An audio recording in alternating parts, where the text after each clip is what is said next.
Hello दोस्तों, आप सभी लोगों का बहुत बहुत स्वागत है, अभिनंदन है। एमपी पुलिस कांस्टेबल आज 11 नवंबर है और आज के पहले शिफ्ट का साथीगण एग्जाम हो चुका है। किस तरीके से क्वेश्चन पूछा गया था, क्या लेवल रहा था, आइए दोस्तों इस क्लास के माध्यम से एनालिसिस करने वाले हैं। तो पहला क्वेश्चन है कि लोकसभा अध्यक्ष अपना इस्तीफा किसे सौंपता है। ये क्वेश्चन बहुत इंपॉर्टेंट है और बहुत ईजी भी है ना।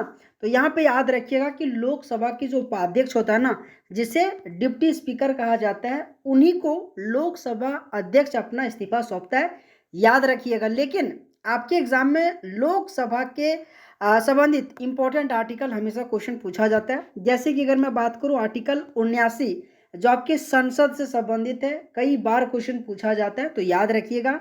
इसी के साथ अगर मैं आर्टिकल 81 की बात करूं ना, तो लोकसभा के बारे में आर्टिकल 81 के बारे में कहा गया है।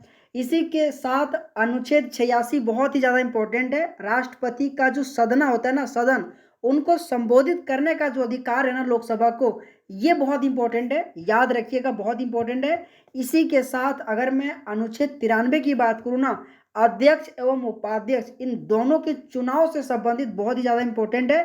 कई बार आपके एसएससी हो, रेलवे हो, एमपी पुलिस में क्वेश्चन पूछा जाता है ना, तो याद रखिएगा अध्यक्ष एवं उपाध्यक्ष के जो चुनाव होता है ना, सो अनुच्छेद 93 में कहा गया है। ये भी पॉइंट आप सभी को ध्यान देना है, ठीक है। अगला अगर मैं क्वेश्चन की बात करूं कि भारतीय संविधान पर हस्ताक्षर कब हुआ था, बहुत इंपॉर्टेंट ये पॉइंट है और आप सभी लोगों को याद रखना है कि 24 जनवरी 1950 को। और अगर मैं बात करूं तो यही अंतिम अधिवेशन था, है ना। अगर मैं कहूं कि संविधान का कुल कितने अधिवेशन हुआ था, तो 12 अधिवेशन हुआ था। और अगर मैं 12वां की बात करूं कब हुआ था, तो 24 जनवरी 1950 को हुआ था। ये पॉइंट याद रखिएगा। लेकिन इस क्वेश्चन के अलावा संविधान सभा से हर एक एग्जाम में क्वेश्चन पूछा जाता है। जैसे कि अगर मैं बात करूं कि संविधान सभा का जो गठन है ना, सो किनके कहने पर किया गया था, तो कैबिनेट मिशन के योजना के तहत जो कि किया गया था। और कब गठन हुआ था, तो 1946 में हुआ था। और अगर मैं पूरे डेट की बात करूं ना, तो 9 दिसंबर 1946 को संविधान सभा का गठन किया गया था। अगर दोस्तों मैं अच्छा सॉरी सॉरी अगर मैं बात करूं कि 6 दिसंबर 1946 को संविधान सभा का गठन हुआ था। लेकिन अगर मैं पहली बैठक की बात करूं ना, तो 9 दिसंबर 1946 को हुआ था। अगर मैं अस्थायी रूप में बात करूं कि अध्यक्ष किसे बनाया गया था, तो डॉक्टर सच्चिदानंद सिन्हा जी को बनाया गया था, है ना। अगर मैं अस्थायी की बात करूं अध्यक्ष किसे बनाया गया था, तो सच्चिदानंद सिन्हा जी को बनाया गया था। इसी के साथ अगर मैं स्थायी अध्यक्ष की बात करूं, तो दूसरा बैठक आपकी, पहला बैठक आपके 9 दिसंबर को हुआ था, दूसरा बैठक आपके 11 दिसंबर 1946 को हुआ था। और अगर मैं उनके अध्यक्ष की बात करूं ना, तो राजेंद्र प्रसाद को अस्थायी अध्यक्ष के रूप में बनाया गया था। ये भी पॉइंट याद रखिएगा। और इसी में ही उद्देश्य प्रस्ताव जो कि पंडित जवाहरलाल नेहरू ने संविधान सभा में पेश किया था, कब पेश किया गया था, तो 13 दिसंबर 1946 को पेश किया गया था। ये भी क्वेश्चन बहुत बार पूछा जाता है। इसी के साथ प्रारूप समिति से भी क्वेश्चन पूछा जाता है।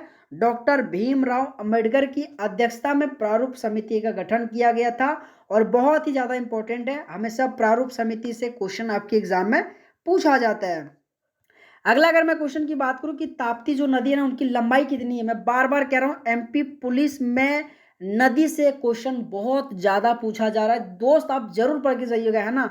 अगर मैं यहाँ आंसर की बात करूं तो 724 किलोमीटर आ जाएगा, है ना। कि ताप्ती नदी की लंबाई कितनी है, तो 724 किलोमीटर आ जाएगा।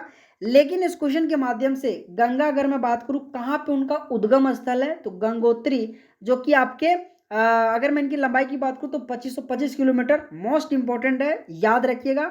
अगर मैं यमुना की बात करूँ तो यमुनोत्री हिमनद में, और अगर मैं इनकी लंबाई की बात करूँ तो 1376 किलोमीटर। अगर मैं सिंधु नदी की बात करूँ तो ये मानसरोवर झील के पास इनका उद्गम स्थल है। और अगर मैं इनकी लंबाई की बात करूँ तो 3180 किलोमीटर आ जाएगा।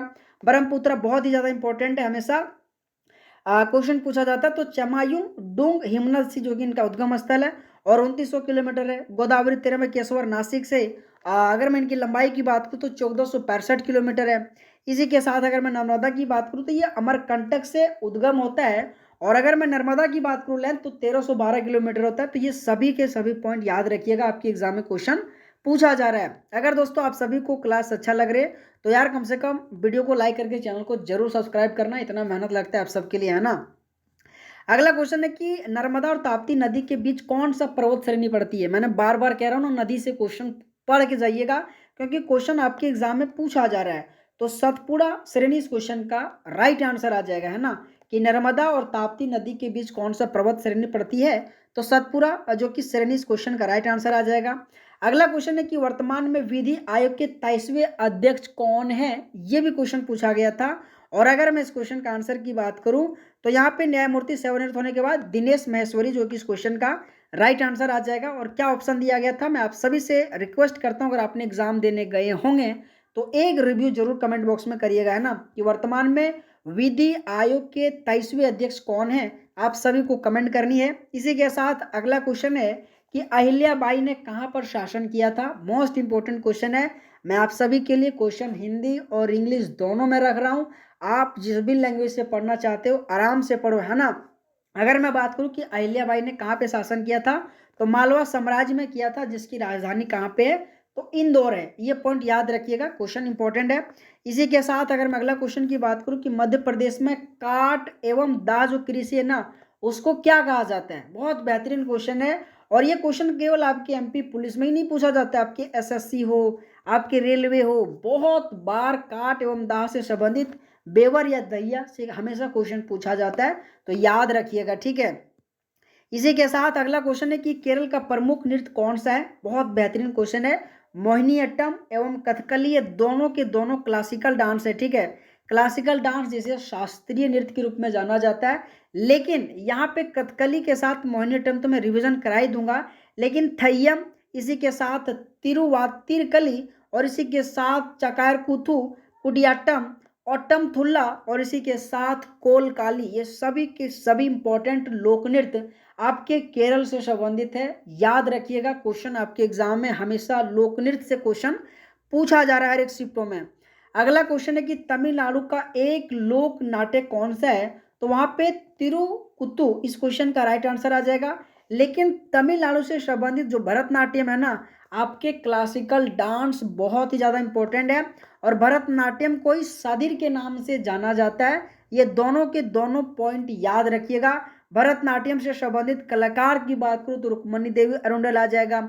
इसी के साथ अगर मैं और भी कलाकार के नाम के बारे में बात करूँ ना, तो सोनल मानसिंह आपके ओडिसी से संबंधित है, लेकिन भरतनाट्यम से भी संबंध रखता है। ये दोनों पॉइंट आप सभी लोगों को ध्यान देनी है, क्योंकि क्वेश्चन हमेशा तमिलनाडु से संबंधित, भरतनाट्यम से संबंधित क्वेश्चन पूछा जाता है। अगला क्वेश्चन है कि अवंती साम्राज्य की राजधानी कौन सी थी, तो वहां पे उज्जैन या फिर उज्जैनी इस क्वेश्चन का राइट आंसर आ जाएगा। बहुत इजी क्वेश्चन है, आप सबसे मैं उम्मीद करता हूं आप सबको ये क्वेश्चन पता होगा। अगला क्वेश्चन है कि मध्य प्रदेश से किस खेल का जन्म हुआ था, तो स्नूकर और मलखम इस क्वेश्चन का राइट आंसर आ जाएगा, ठीक है, कि मध्य प्रदेश से किस खेल का जन्म हुआ था, तो स्नूकर और मलखम इस क्वेश्चन का राइट आंसर आ जाएगा।